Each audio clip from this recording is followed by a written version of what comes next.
Boas, meus amigos, bem-vindos a mais um vídeo! E hoje é uma edição especial, talvez, é sempre bom ver os campeonatos principais a começarem e vamos falar um pouco da Bundesliga, mas quero dar primeiro um contexto. Como todos nós sabemos, não é? Temos o Covid e o futebol teve parado desde março até à data, não é? E agora grandes competições estão a começar. Mas vejo, isto é uma situação inédita, não é? Eu não tenho nenhum registro histórico, pelo menos onde tenha acontecido algo parecido ao que se passa agora neste momento. Isto teve impactos brutais no futebol. Eu vou só dar aqui 3 artigos, eu depois deixo na descrição se quiserem ler os artigos com calma. E no Guardian fala um pouco disto, o impacto do futebol que isto pode ter nos 10 anos, etc. Em 10 anos. E vai ser complicado, e o artigo é muito interessante porque fala do ponto de vista dos managers, dos treinadores, etc. As implicações financeiras, tanto os jogadores como os agentes vão ter que baixar as suas expectativas, o que é perfeitamente normal, não é? O artigo em si fala muito disso, depois dá exemplos às vezes de clubes, etc. Do ponto de vista dos jogadores, que é um tempo assustador. Veja, apesar que os grandes clubes terão sempre numa situação melhor por causa dos patrocinadores, etc. Se calhar este problema afeta muito mais os clubes pequeninos, os que têm menos dinheiro, não é? As verbas da lotação dos estádios, etc., neste momento não vão ser possíveis, porque a maior parte dos campeonatos, se for arrancar, é de estádio vazio, porta fechada. As implicações que isso tem, não é? A nível financeiro, e este artigo está muito interessante. A nível dos scouts, que os scouts têm que ser criativos nesta fase de crise, a falta de dinheiro, etc., não possibilita ter grandes equipas de scouts, e isto acontece muito se calhar nos clubes grandes, mas por exemplo, depois dão um exemplo aqui do Sheffield e do Burnley, que como é um clube com menos posse, e eu gosto muito do Sheffield United, já comentei várias vezes aqui no canal, pelo trabalho que estão a fazer, que normalmente estes clubes mais pequenos têm uma estrutura, como é óbvio, inferior, não têm tanta posse monetária, e então acabam por se sofisticar, a desenvolver métodos de scouting, se calhar com recurso a dados, etc. Não quer dizer que os clubes grandes não os tenham também, não é? Mas não se preocupam tanto. Aliás, a política muitas das vezes dos clubes grandes é: ok, deixem lá os pequeninos quase que formar os jogadores e depois nós vamos lá, se for bom a gente vai lá e compra. Pronto, temos dinheiro para isso, não se preocupam tanto, enquanto os pequeninos têm que usar estas tagens assim, competitivas de dados e coisas desse género, enfim. E deram aqui o exemplo do Sheffield United, estas maneiras criativas, e que se calhar estes clubes, como já têm estes métodos implementados, poderão até ter mais facilidade de combater esta crise. Vamos lá ver se é verdade ou não. Enfim, os scouts, muito interessante. Os agentes, como é óbvio, eles dizem que continuar a ser os jogadores top e os seus agentes, não é? No entanto, os clubes pequeninos é os que vão ter mais problemas, porque os que têm muito dinheiro, receber menos 1 milhão, 2 milhões não vai afetar assim tanto, não é? Qual é a diferença entre receber 100 milhões ou se calhar só receber 95 milhões? Estão a ver? 5 milhões não é nada, se formos a ver ali nesse contexto, não é? Agora, num clube pequenino que se calhar compra jogadores de 10 milhões, ter que comprar a 5 ou ter que vender a 5, aí já faz uma grande diferença, não é? Depois a questão dos diretores de futebol, como é óbvio, é interessante ver aqui o exemplo do Midtjylland, que introduziu um drive-in, não é? Faz lembrar aqueles filmes americanos, um drive-in, então as pessoas vão de carro e veem então o jogo de futebol através do seu carro, o que era algo interessante também. Já viram, por exemplo, cá em Portugal, né, fazerem isto, enfim. Era uma maneira engraçada. Vamos supor que esse drive-in era pago, tinha um televisor grande ou qualquer coisa, as pessoas ajudavam o seu clube, não é? Iam para lá com o seu carrinho e viam um jogo de futebol. Não sei se isto resultava, mas enfim, é uma questão engraçada. E depois os patrocinadores, não é? Certamente agora contratos publicitários, coisas desse género, tudo que é com equipas de futebol, deve haver uma revisão. Em relação à Bundesliga, eu depois tentei investigar mais em pormenor. Há jogadores que deram positivo, aliás referem aqui, 23 pessoas testaram negativo, um ou outro jogador, pronto, positivo. Já houve jogadores tipo do Hannover, do Paderborn, da Primeira Liga, que contraíram a doença. Isto é uma doença pulmonar, não é? Até que ponto estes jogadores também, a parte da performance, eu sei que muitos deles começaram-se a preparar, mas vejam, Isto é uma situação inédita. A performance das equipas é diferente do que era quando estavam em março, não é? Quando estavam em plena campanha, com aquele ritmo competitivo. É muito difícil, se calhar, fazer previsões destes jogos de futebol. Mas, no entanto, há odds, há casas de apostas e o mercado chega a um acordo sobre as odds. Mas Bundesliga, há muitos que já contraíram. Para finalizar este artigo, aqui a UEFA disse tudo bem, podem começar, mas também é importante que os jogadores mostrem disciplina e sigam as novas regras, não é?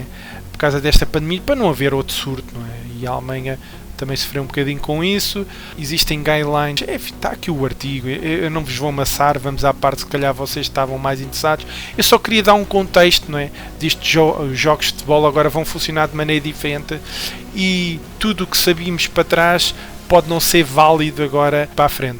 Ok, o segundo ponto então da minha conversa é dados. E o que é que eu fiz? Eu fui pegar em dados da Bundesliga desta época, desde o início de temporada, só desta época, e depois brinquei um bocadinho com aquilo dos dashboards, a importação destes dados, etc. Podia fazer o refresh, isto atualizava. É o que fizemos quando falámos do web scraping. Depois criei este pequeno dashboard, nada de especial, em que eu pus o filtro de datas. Depois pus as vitórias, empates e derrotas destas equipas do ponto de vista da casa e a média de golos marcados e sofridos. Já agora este ponto, lembra-se que eu falei dos slicers, não era? Também tem estes timelines, ou seja, se tiverem dados com datas, não é? Podem utilizar estes timelines que são muito úteis e neste caso aproveito para dar esse toque, não é?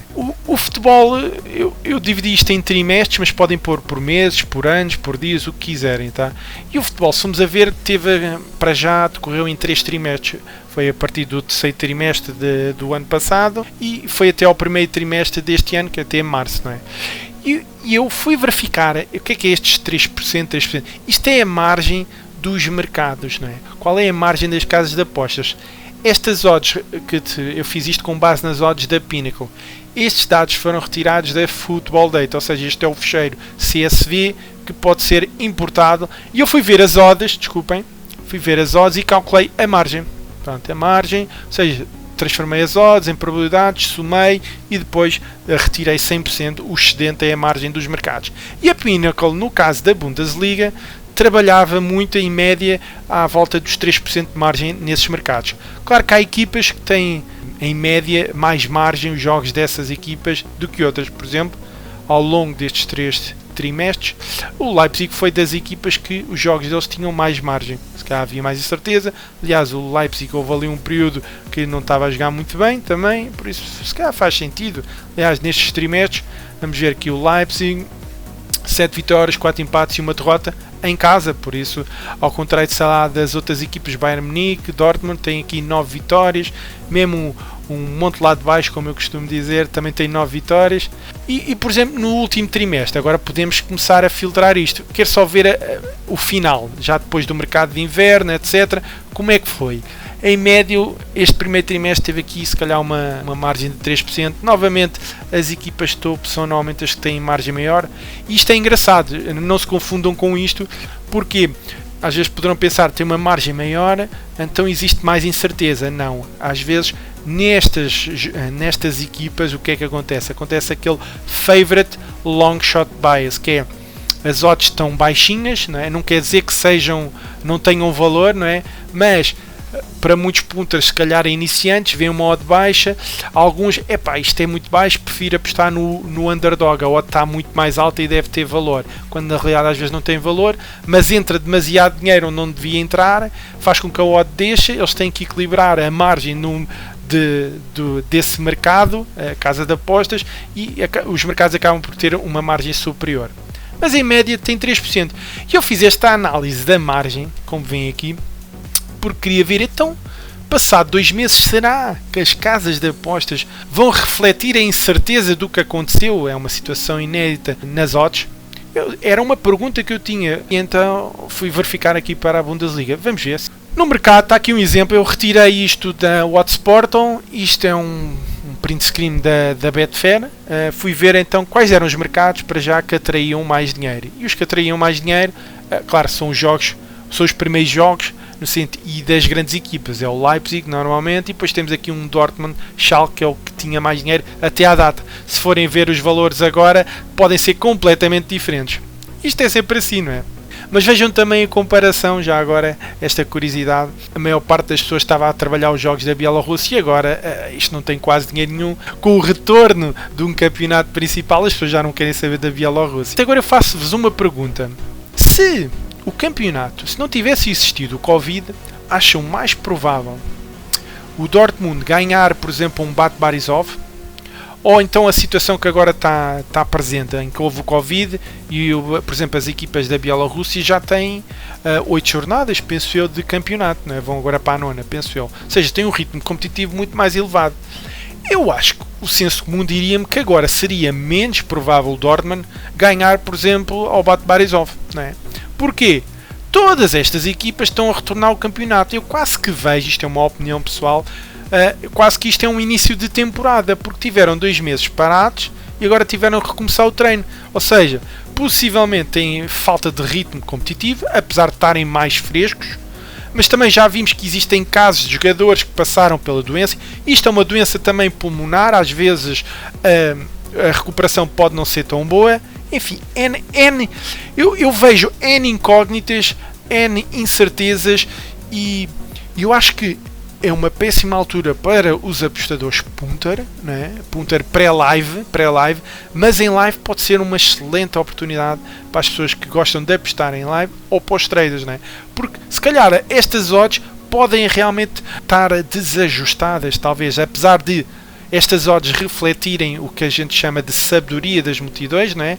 Ou seja, tem aspectos qualitativos e quantitativos. Aqui isto é o reflexo das opiniões das pessoas. Se as pessoas não concordassem, se existissem muitas pessoas que não concordam com a odd do Dortmund a 1,63, então havia muito dinheiro a entrar à lei e esta odd teria aqui para um ponto de equilíbrio entre as pessoas de back e de lane, não é? É assim que o mercado funciona, basicamente. Pronto. Mas eu, muito sinceramente, nesta fase inicial, o que eu vou fazer é os jogos mais em live, não é? Porque em jogos em pré-live, para já eu não costumo fazer apostas pré-live.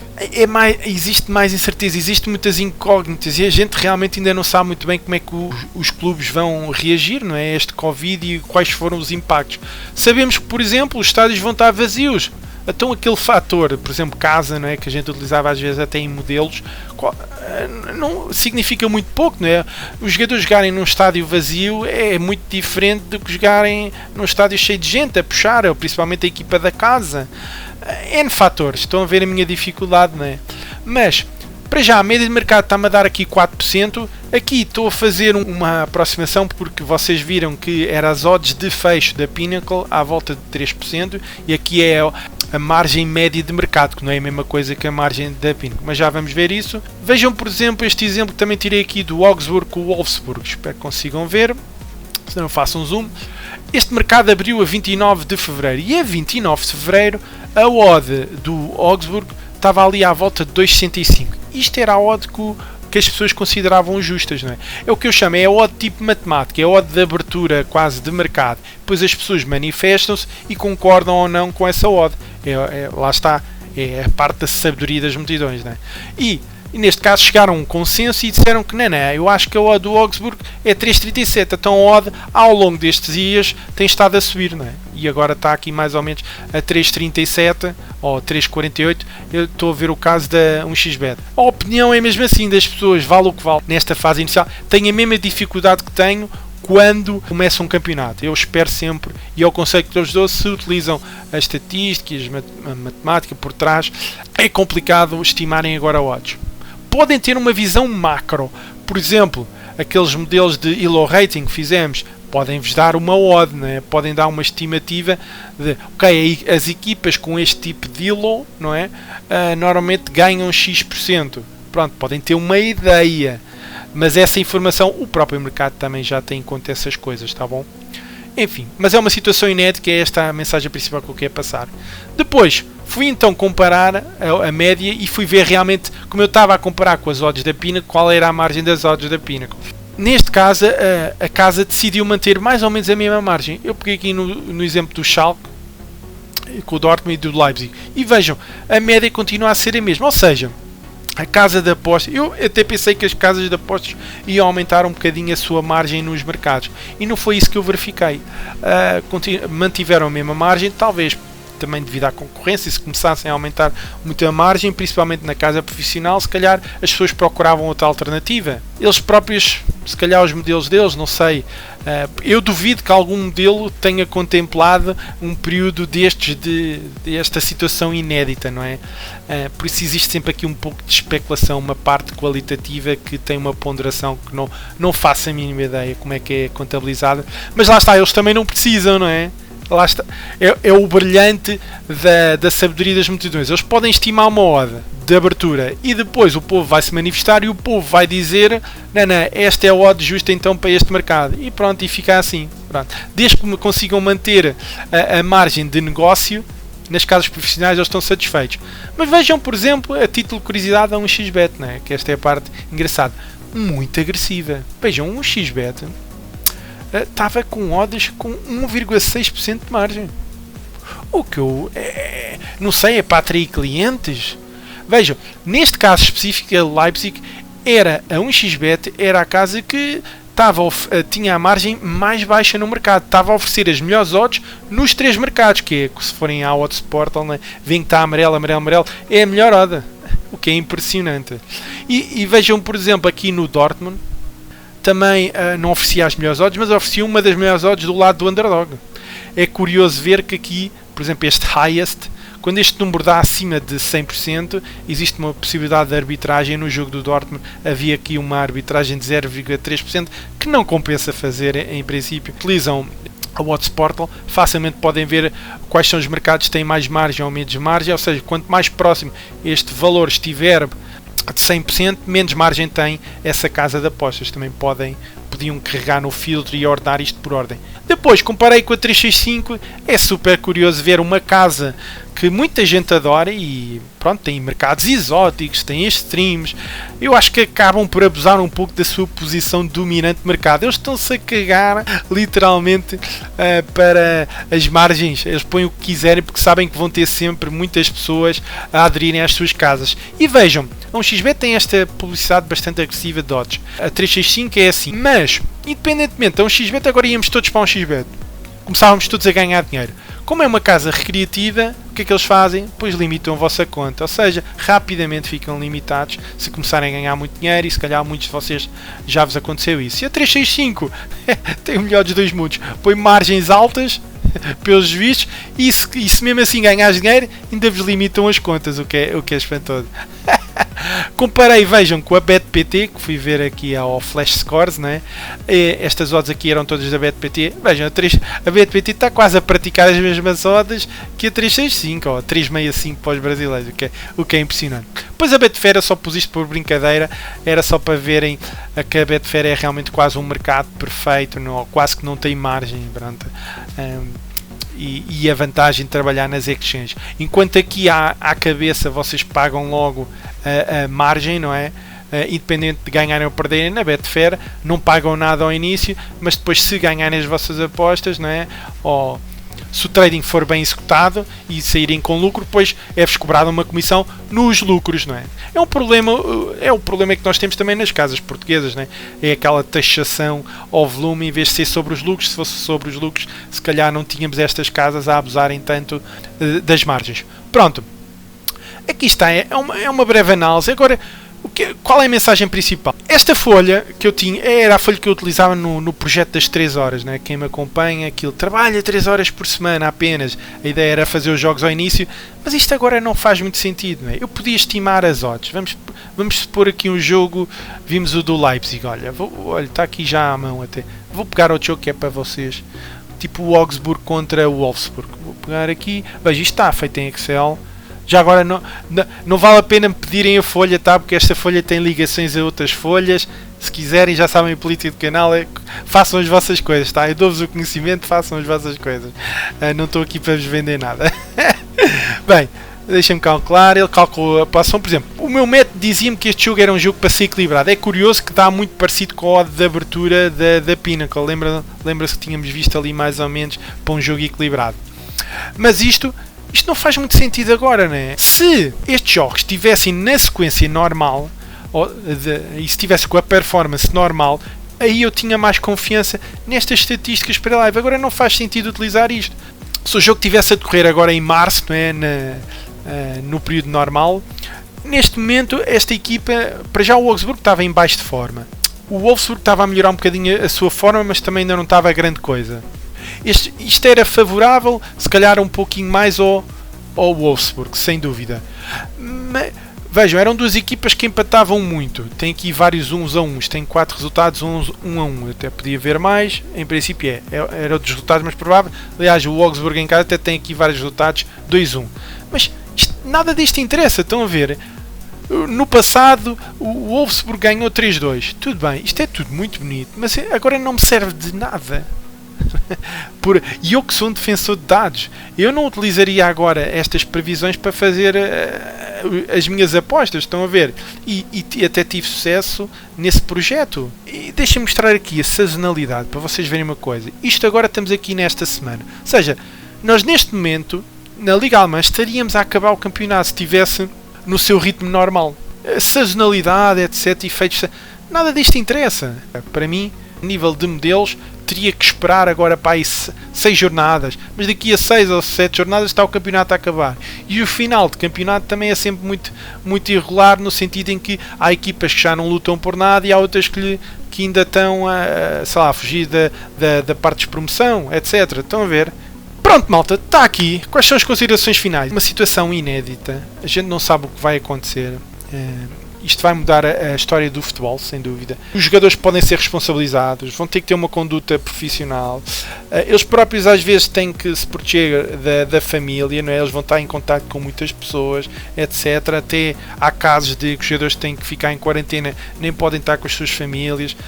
N problemas. Já vimos dos clubes, dos agentes, dos scouts, etc. Os contratos de publicidade, isto vai mudar tudo. E tudo o que seja isto de dados, né, históricos, neste momento eu tenho pouca validação para tomar as nossas decisões da melhor maneira. Temos que ver agora o comportamento das equipas. Eu terei uma abordagem mais de live do que propriamente pré-live, neste caso, e aconselho-lhes a fazer o mesmo. Se tiverem a possibilidade, vejam jogos, porque acho que poderão existir excelentes oportunidades para traders e para puntas, por causa que estas odds podem estar mal estimadas, né? Porque como é que eles contabilizam estes fatores que nunca existiram no futebol, não é? Pronto, malta, se gostaram do vídeo, deixem o vosso like como sempre, obrigado pelo vosso apoio e pronto, partilhem com os vossos amigos, é a história do costume, sim. Tchauzão, fiquem bem e boa sorte e boas apostas então na Bundesliga.